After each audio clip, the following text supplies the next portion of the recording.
What does it take to rise from ashes when the ones who should love you most call you worthless? In the dim light of a cramped attic room, Eli sat on the edge of a creaking cot, staring at the cracked mirror propped against the wall. At 16, his reflection showed a boy with hollow cheeks and eyes that carried too much weight for his age. His parents' words echoed in his mind, sharp as knives. "You're nothing, Eli. You'll never be anything."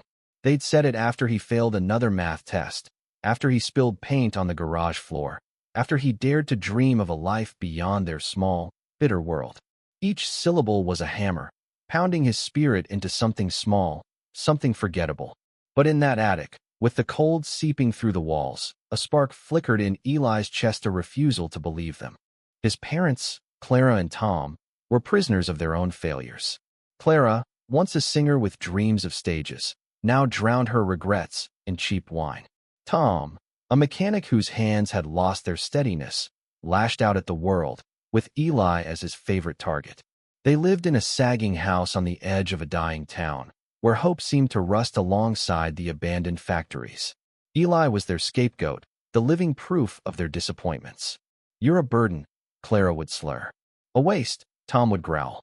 Yet, in the quiet of his attic, Eli clung to a single truth: he was more than their words. School was no refuge.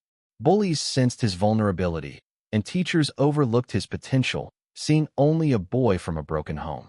But Eli found solace in books, sneaking into the library after hours to devour stories of inventors, entrepreneurs, and dreamers who defied the odds.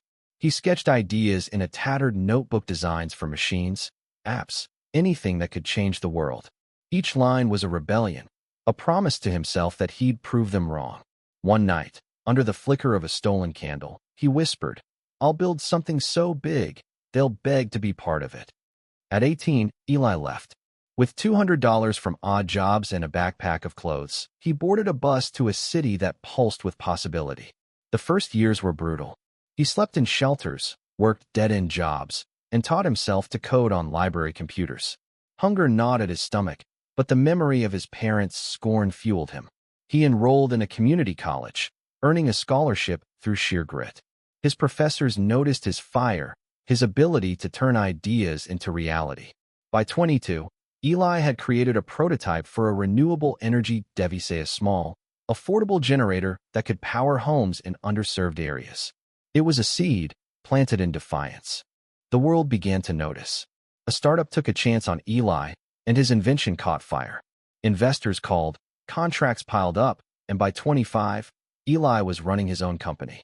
His generators lit up villages, schools, and dreams across continents. The boy who was nothing was now a name in headlines, a symbol of hope. He bought a sleek apartment overlooking the city, its lights a testament to his triumph. Yet, success didn't erase the ache. Late at night, he'd stare at his phone, wondering if his parents had seen his name in the news. They did. One gray morning, a letter arrived, scrawled in Clara's unsteady hand. "Eli, we're so proud," it began. "We always knew you had it in you." The words twisted like a blade. Proud. They'd never said it when it mattered. Tom's call came next, his voice thick with false warmth, asking for a loan, a favor, a piece of the empire Eli had built. They wanted what they'd once mocked him for dreaming of. Eli felt the old wounds reopen, the sting of their dismissal. But he also felt something new: power. Not the kind that crushes, but the kind that chooses. He didn't respond. Instead, he poured his energy into his work, into schools for kids like him, into communities where nothing was just a word, not a sentence. He hired people who'd been overlooked, who'd been told they'd never amount to anything. He built a family of dreamers, each one a middle finger to the past. Years later, at a gala where he was honored for his contributions, Eli stood at a podium, the scar on his cheek barely visible under the lights. He spoke of resilience, of building something from nothing, of proving the world wrong. In the audience, he saw faces like his, hungry, hopeful, unbroken. Clara and Tom never got the money they begged for. They faded back into their small, bitter world, their voices no longer loud in Eli's head. He'd built everything they said he couldn't: an empire, a legacy, a life. And in doing so, he'd learned the greatest truth: The ones who call you nothing are often the ones who fear your everything. Eli's story wasn't just his own. It was a beacon for anyone who'd ever been told they weren't enough.